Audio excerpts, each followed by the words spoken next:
Sarah, welcome back. We're going to dive in today and we're going to talk about what everyone's talking about, but we're going to do it better. Hookless rims. Well, you're going to answer some of my questions about it as well, because I have loads. But this basically came to the forefront over the last couple of days because Thomas de Gendt had a big crash at the UAE Tour. So this controversy has been getting a lot of airtime, a lot of paragraphs written in publications about hookless, tubeless rims, and should they be in the World Tour peloton and are they safe? So Veloforte Tyres, they are the creators of this system. They officially blame a rock, that Thomas de Gendt hit a rock. So they think it's the rock's fault that this happened and it's not the hookless rims. They basically say that that's what happened. And the Italian brand basically says that, yes, they're going to have a look into it, but it was something to do with impact that causes this accident to happen. Zip, who are the manufacturers of the wheels, they came out with a statement and they said that obviously they take the performance and safety of its products very seriously and they're going to be doing a full review. Now, Adam Hansen, who is the CPA president, and he's very outspoken. We've had him on the show. I think he's an absolutely fantastic advocate for all of the cyclists within the pro peloton. He came out and, as per usual, pulled no punches, shoots straight from the hip, does Adam. And he basically said in an interview with Velo that this crash is why the CPA are 100% against hookless rims. And he said that tyres should not come off a rim, which I agree with. When you look at the images of Thomas de Gendt's bike, he said his tyre came off, the safety foam inside got caught in the fork, and that locks up the front wheel. So that's Adam Hansen's point of view. And I have to say, I kind of agree. Yeah, okay. So Adam Hansen is saying he's 100% against hookless rims. Like, that's a sensationalist story that's just not born out of the facts. Did he hit a rock? Maybe.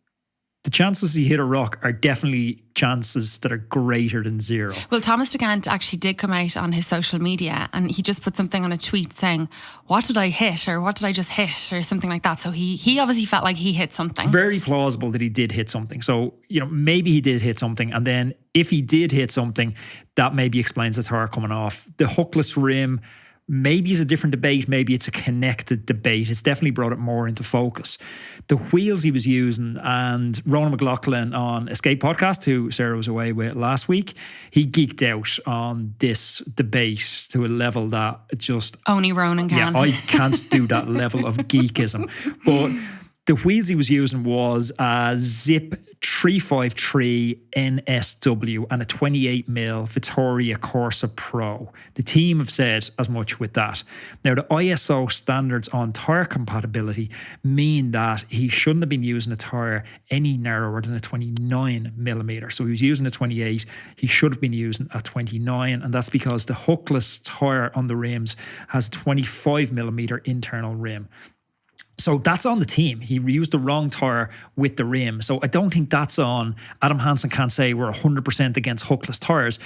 The team have set them up wrong. The team need to hold their hands up and say, if it indeed wasn't the rock, that the responsibility falls on them. Now, where I do have a big problem with the hookless system at the moment is there's a max pressure per square inch on hookless of 73 PSI. And a variance of 10% can cause failure in the hook rim system. So quick maths, that's 7.3 PSI, which sounds like, okay, grand, just pump your tyres up to within 7.3 PSI. But there's a 10 PSI margin for error in home track pumps.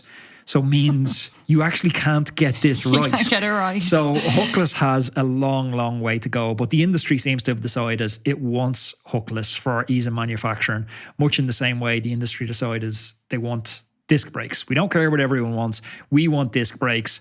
Now everyone's forced to have disc brakes. You haven't got an alternative to that. I don't think we're going to have an alternative to hookless systems. It's coming hard, it's coming fast. This is the worst it's ever going to be. It's going to get better and better. So yeah, I think for better or worse, it's here. And if we take like 100 steps back and I ask a stupid question, what is hookless? I mean, hookless is what I'm riding on my bike at the moment, right? Today's show sponsor is Pillar. Well, we're all familiar with the importance of electrolytes and carbohydrates. and their role in our race preparation, Pillar is taking a completely different route. It focuses on micronutrition, ensuring we're ready to perform even before we hit the start line. It's all about promoting a good night's sleep, facilitating effective recovery, and replenishing those crucial micronutrients so you can perform at your very, very best. I've been running my own personal little experiment over the past month, and I've been incorporating Pillar's triple magnesium supplement into my evening routine. I take it about 30 minutes before bed, and the results I've seen are absolutely remarkable. The improvement in sleep quality, about 10% I've seen. I've been tracking my sleep with my Whoop device, and the results are there in absolute black and white. I've given this to friends, they've tested it, and they've all experienced the same results. I wake up feeling refreshed, having had a deep restorative sleep, so I'm ready to attack work, training, and life the next day. But don't just take my word for it. The data from your fitness tracker will tell you the story. So if you're ready to elevate your performance and your sleep quality like me, just go ahead and give Pillar a try. Head to pillarperformance.shop and use the code Roadman on your local website for 15% off your first order. If you're watching this in the US, head over to thefeed.com/pillar and use the code Roadman for 15% off that first order as well. Now let's get back to the show. No, you're not riding a hookless system. So it's if you think about the wall of your wheel, it's the internal bit of your wall where the tire hooks around. It's the lip, exactly. The lip. It's the lip. So the lip is quite hard to manufacture. So this is an ease in manufacturing. There is apparently some performance, roll and resistance gains to it as well, but it's an ease in manufacture. How does the tire stay on the wheel? Because I remember you telling me stories about years ago before Hooked that you were like gluing them on and things like that. Obviously, it's not that. We're not going back to that kind of system. No, it's a totally different system. It's a totally different system. That's tubeless back in the day, which were brilliant as well. But look, they developed a tire, they developed a rim technology where it stays on. The engineering of it, I don't particularly know how they've engineered it, but it doesn't need to be hooked under like previous editions, because that's apparently logistically very difficult to do in manufacturing, because you need to make that cavity and then somehow indent it. So I talked to a wheel manufacturer about it, and he said it's just much, much easier to make hookless rims. So they're here. They're coming. They're on the way. Okay, in other news in racing, there was a little bit of a funny story that you and I heard from somebody when we were in Drone. I can't remember who was saying it to me, but this story has seemed to have grown legs, a beard, and I think balls. Because it happened ages ago. It did. It happened way back last year in July, actually. So recently, in the last week or two, UCI have come out and sanctioned Synisca Cycling after their mechanic fraudulently posed as a rider. So this is a female team, and basically they needed 5 riders to start this race. Argenta Classic last July. The 5th rider was unavailable because she was sick, so she couldn't attend sign on. So only 4 of the riders were available. So the 4 team riders were forced to go along with this lie, and they dressed up one of the team mechanics in a kit and a face mask, and they sent her to sign on as the 5th rider. So as I said, this story has grown legs because news out and about was that they dressed up a male mechanic. Is that true? That is not true. It was a female mechanic that put on the kit and the face mask and posed as the 5th rider. But what if they dressed up a male mechanic who had the she, her pronouns? It'd still be the same, would it? Wow, that's like a whole... Well, the UCI, I think they've got pretty strict rules about that at the moment. They finally got in line with some of the other World Federation rules. I don't think that would have washed either. This reminds me of Orica Green Edge, Backstage Pass. They had a videographer called Dan Jones, who I've had on the podcast. He's hilarious. He's the co-host of Socially Distanced podcast with World Tour rider George Bennett and former World Tour rider Sam Bewley. And a few years ago, they dressed Dan Jones up as a rider for sign-on, but just for a gag, not because they needed to make a minimum or anything like that.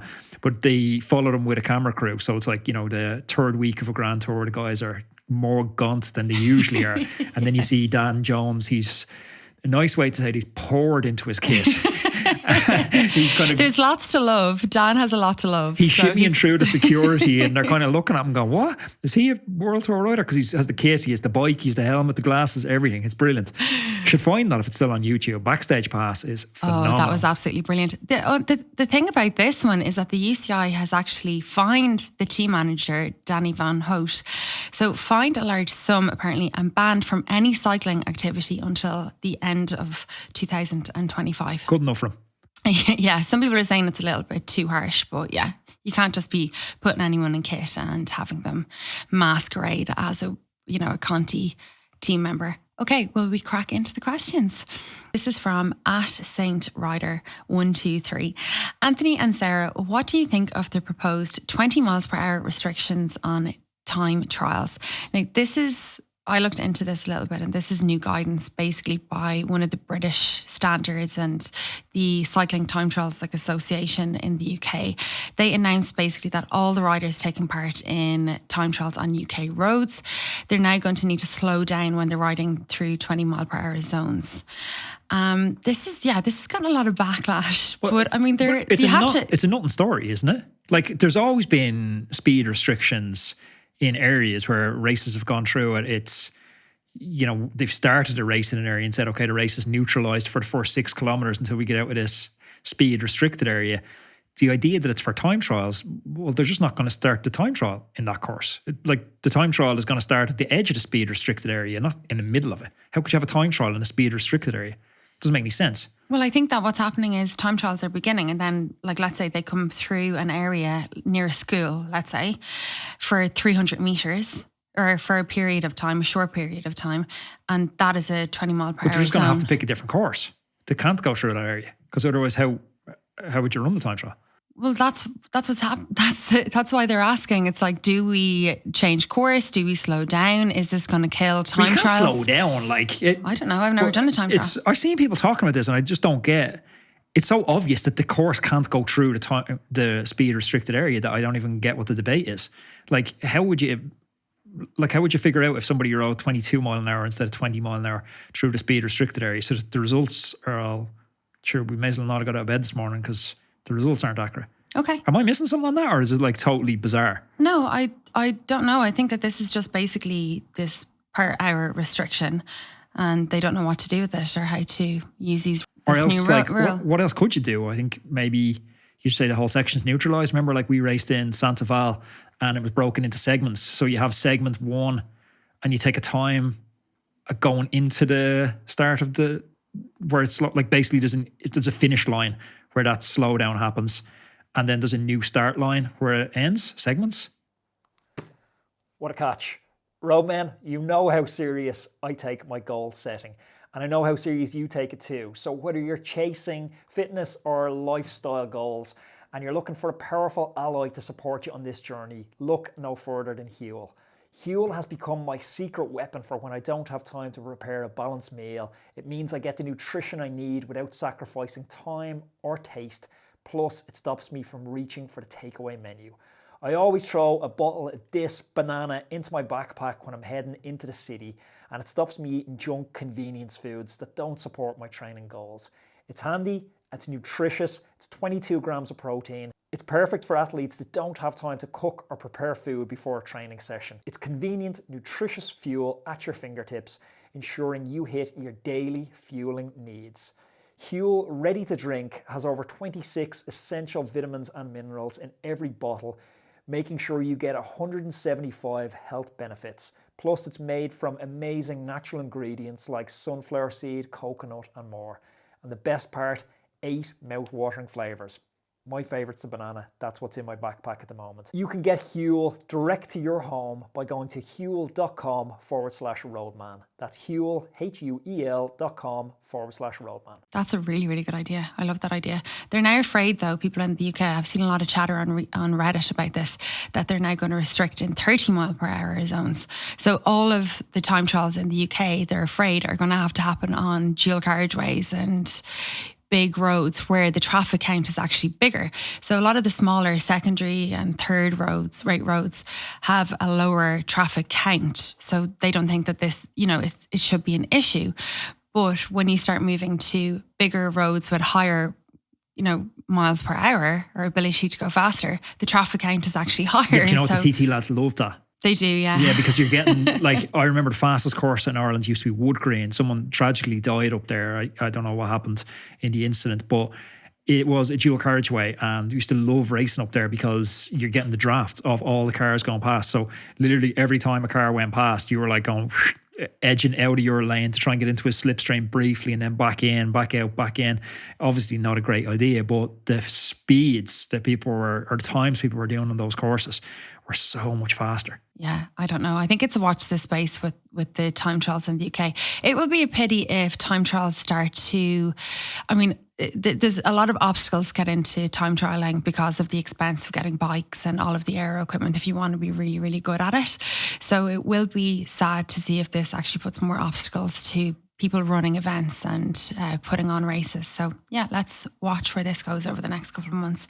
Okay, the next question. Anthony, what are the top couple of dirtiest tactics in cycling over the year that you've seen, obviously excluding doping or motor doping? I guess I'm talking more around tactics and strategies. There's a couple. 1975 on Putterdome, Eddie Merckx was kidney punched by a fan going up, and impaired his performance significantly for the rest of the race. I'm not sure if he broke a rib in it, but it was a blatant assault.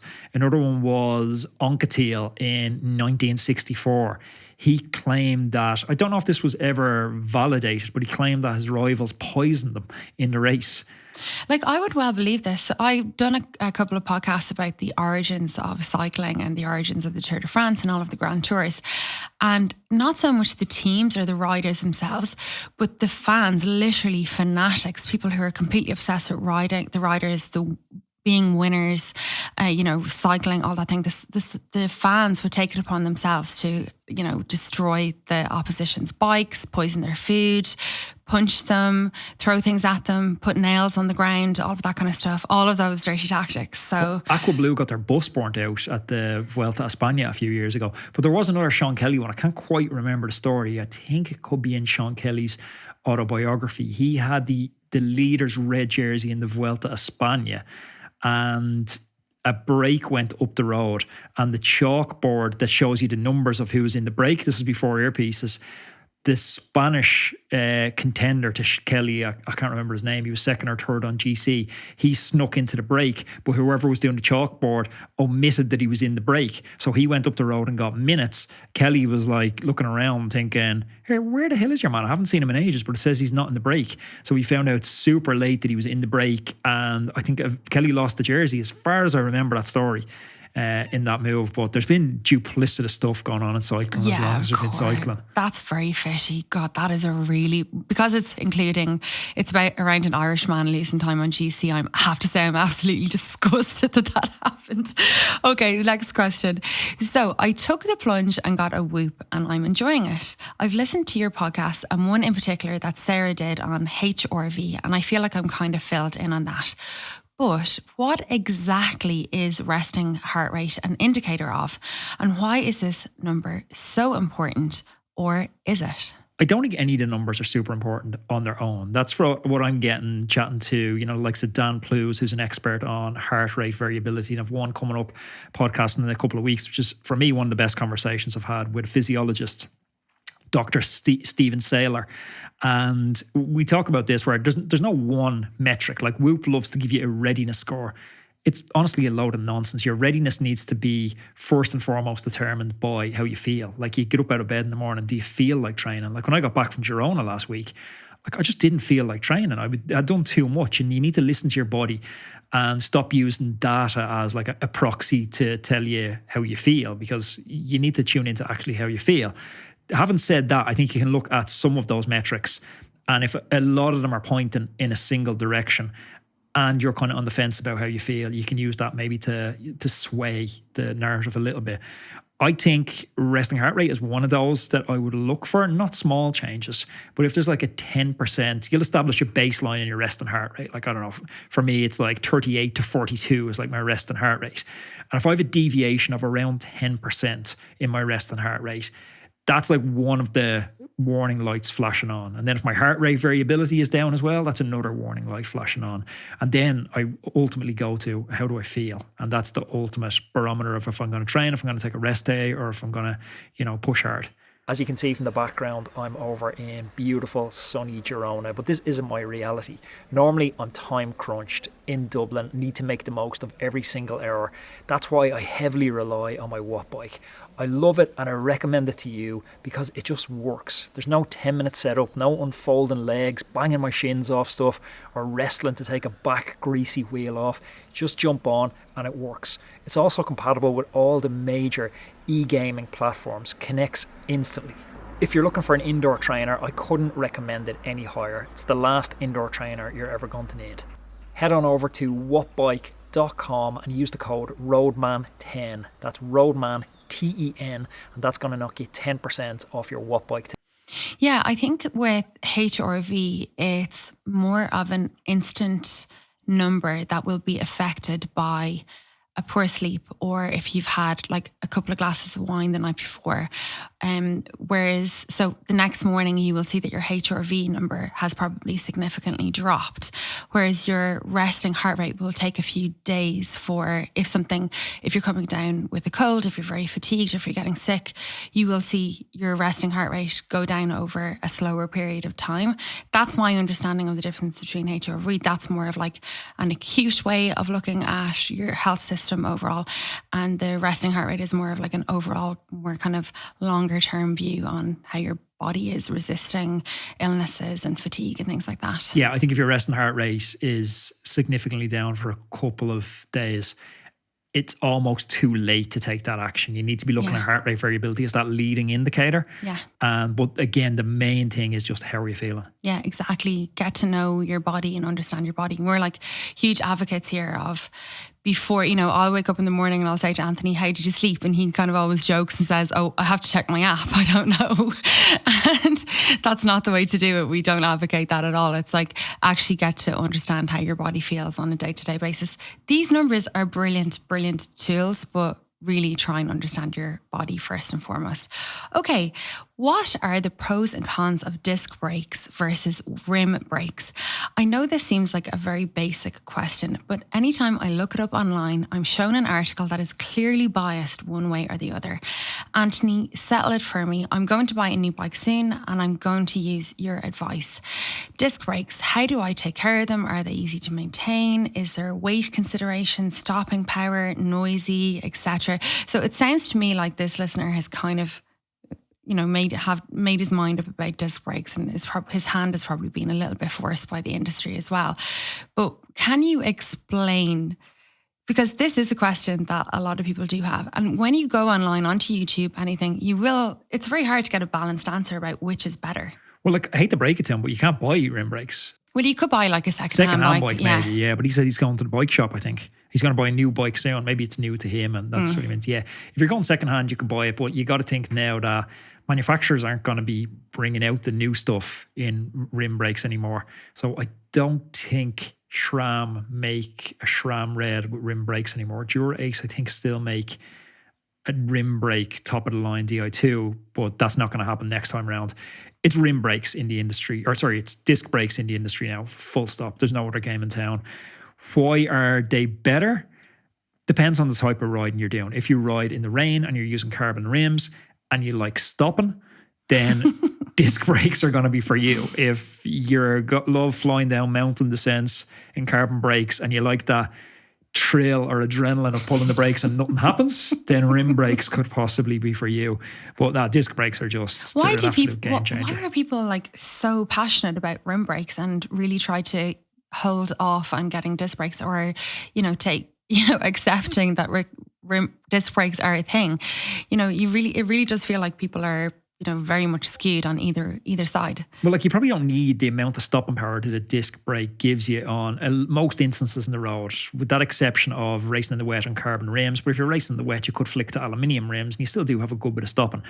You need them on mountain bike for sure. You need them on gravel bikes for sure, because you're going down super technical steep descents where you need that stopping power. I think people are fighting it for a couple of reasons. Maybe they have rim brakes. Maybe they have a bunch of wheels like we do in the attic, like about 15 sets of wheels that are rim based. And now it's like, well, what am I going to do with all them? Like some people spend $3,500 on a set of lightweight wheels the year before disc brakes came out. And now they're like, okay, I had the best set of wheels in the game. Now I don't have any set of wheels.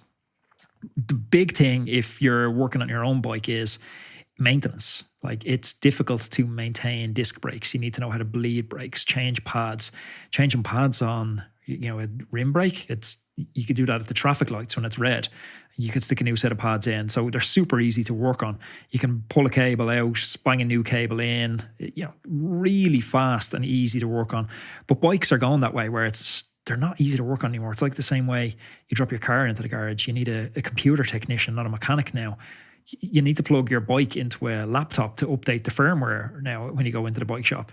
So it's going that way and we don't have much say in it. But if you're a traditionalist, you could still use rim brakes for a long, long time if you're not too precious on following trends. So he said, Anthony, settle it for me. So judging by that, you are saying to him to just embrace disc brakes. It depends on what he's doing though. Like if he's, I could see a scenario where I only use rim brakes when I stopped racing, where I got a nice bike, maybe a custom made steel bike like a Mariposa or a 51, and I had a lovely set of rim brakes and nice wheels, and I only brought the bike out to the coffee shop on sunny days. That's definitely a scenario. Depends on the type of riding he's doing, but 99% chance he should be going with discs. Yeah, I will say when you do move over to discs, just be careful. There's a lot of stopping power there. You can get bucked off your bike pretty easily if you're not careful. You don't have to grab handfuls of brake like you're used to with the rims. So you were locking it up last week, aren't you? Yeah, I was locking it up. So I have disc on my gravel bike, but it's a different type of riding. Like, I don't know, you're a bit more, there's a lot more friction when you're stopping anyway. But yeah, I was on disc on a road bike in some pretty slippy conditions, and yeah, I was getting, my back wheel was locking up. Added in slippy conditions there. Managed to keep it upright, but yeah, a few kind of squeaky bum moments out there. Before we finish up, Sarah, I want to give, because I'm not sure if we gave one last week, a MyWhoosh session of the week, because people have been hounding me for a session they should do. So get on over to MyWhoosh. 60 minutes is the session. And during that session, I want you to do 4 8-minute efforts. So we're coming closer to the race season, and I see a lot of people doing threshold efforts. Threshold efforts are, they're great, but they don't mimic the demands of a race that much. We never really ride into a climb at, okay, we're all going to ride threshold. You don't ride away from anyone at threshold. It's so easy for people to follow. So this is a front-loaded effort. So you're imagining you're fighting for position into the base of a climb, or you're trying to get separation.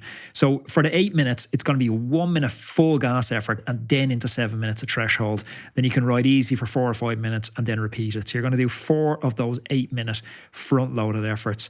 It's a spicy enough session, but it's all done in 60 minutes. So you can't complain too much about it. That sounds hard. You had me doing 4 by 1 minute full gas efforts Kilos. in Girona up Els Angels a couple of weeks ago, and I was seeing stars. I was so tired after them. I actually realised about 90 seconds into my descent that I was on the wrong side of the road. Good stuff. You That's how tired that. I was. Sarah, thank you for chatting. Good to be back. If you like this video and you want to hear more from myself and Sarah, click up here and don't forget to subscribe to the channel. That's over here.